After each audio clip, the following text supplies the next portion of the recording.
as you know, and as a designer, so sebelum ni kita punya apa nama, kita punya presenter dah mention pasal who is the designers, and dia termasuklah architect, and termasuk the M&E engineers, and also the consultant, the structural design lah. So ni saya nak overview the structural design punya designer punya role lah. So kalau kita tengok the structural punya design, designer ni dia memang nak objektif dia nak tengok the integrity of the structure tu, kan? Integrity of the structure tu dia boleh tak cater the load daripada apa yang dia design tu, kan? So of course dia punya design tu need to capable of resisting all the applied load and so on lah, kan? So traditionally kalau kita tengok design professional, tak kisah you M&E ke, you civil ke, you dah tengok pun in term of dia punya safety of the equipments, and of course you kena meet the functional of the apa benda yang you design tu lah, and kalau you design M&E you kena meet the requirement as per requirement lah, as meet the client punya expectation, and based on, of course lah, based on dia punya budget and so on. So need maksudnya they need to be cost effective and also constructible jugalah. Okay, so this is the orang kata being mentioned by Tul and Gambatese on the Journal of Safety Research. So actually PTD ni actually kita dah buat pun, kan? Actually PTD ni actually PTD ni as a designer kita dah buat pun, kita dah practice pun sebelum ni. Cuma kita practice tu maybe is not well structured lah, kan? It's not well structured, kan? Dan kita kat sini PTD on other aspect designing the constructability. So kita nak tengok kita nak foresee what are the risk came with kita punya design tu, kan? Katakan kita punya option A kita design, katakan kita design foundation kita pakai piling. So option A kita pakai piling. Kalau option B mungkin kita tak pakai piling, kita pakai jenis method design option yang lain. So PTD on the other aspect is kita nak foresee lah what kita punya design option tu, kan? Which one option is better in term of safety tu, kan? In term of safety. So you need to, maksudnya kalau ikutkan PTD punya principle, so you need to foresee the risk related dengan you punya design tu di peringkat construction and also the operational part, kan? Macam Cik Azman cakap tadi. So during maintenance pun you nak kena tengok, and what are the risk apabila contractor ataupun operation of that particular building, kan? Itu kalau building lah, kan? Dia depend on the project lah. Okay, kalau kita tengok kat sini the figure ni dia menunjukkan kita role as a designer secara normal dan secara kalau kata kita apply PTD ataupun OSHIM ni lah, kan? OSHIM which is mungkin Cik Azman through Cik Azman cakap maybe they will implemented after they table out in the parliament lah nanti. So dia akan replace BOWEX punya regulation. Okay, so this is the kalau as a normal practice the designer dia punya output, so dia akan buatlah design analysis based on dia punya dia punya task tu, and then the output tu mestilah ada beberapa design option.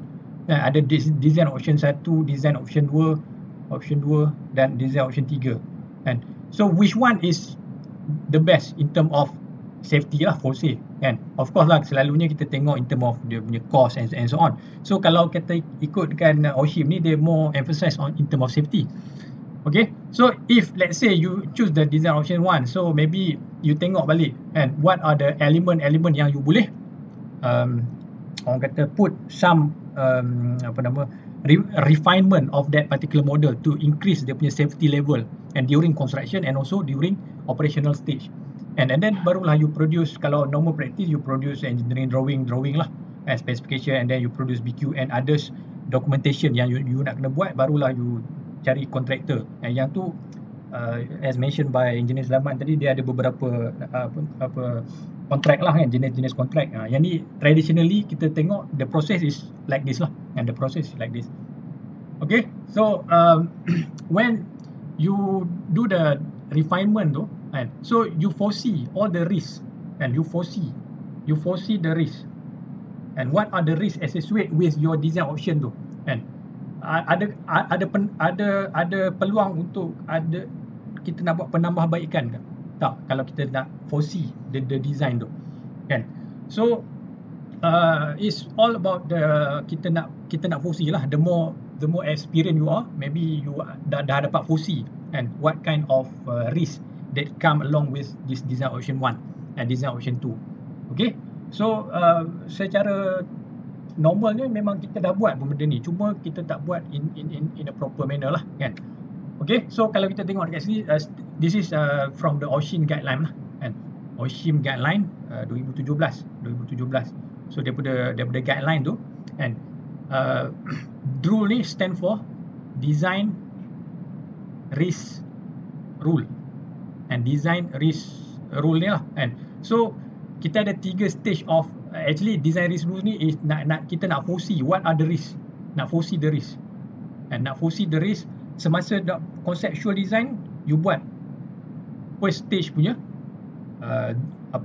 review of the risk tu, risk and hazard lah, and then after you dah foresee tu, you dah eliminate what are the hazard yang terdapat semasa you buat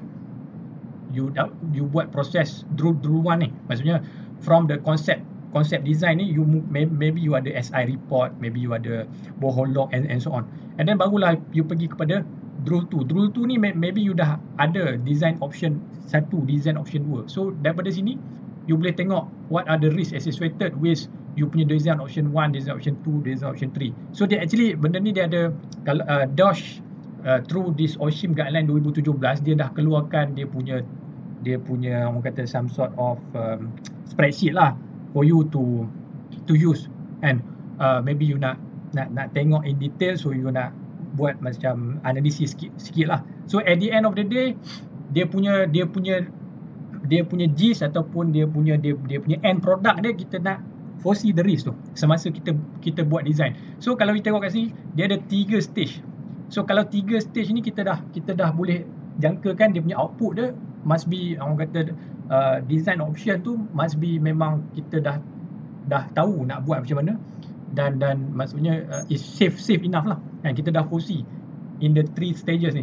Contohnya kalau DRUL 3 ni, dia dah melibatkan kontraktor yang winning tu, dia include sekali dalam proses of orang kata nak buat safety planning lah. Dia lebih kepada maksudnya dalam form tu, kan. So what are the risk lagi yang kita boleh tackle after kita hand over the project ni kepada kontraktor A, katakan kontraktor A tu boleh